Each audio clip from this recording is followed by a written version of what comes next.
with Hotto. Getting things rolling. Muremi, what the ball? Never done back over. Right place, right time. Could very well be the killer blow. And Chiefs score 3, or rather Pirates score 3, on the way to marching away from the FNB Stadium for 3 points.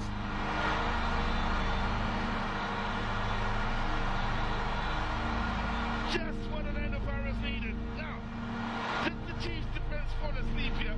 Once play got started, quality ball in. Top notch header.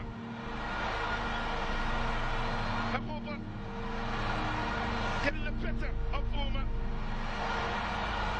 And for Boma now, and 3 derbies in a row against Orlando Pirates that he's been involved in.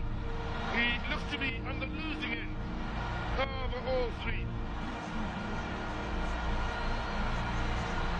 Inspired substitution, just what Orlando Pirates needed. Mahoba.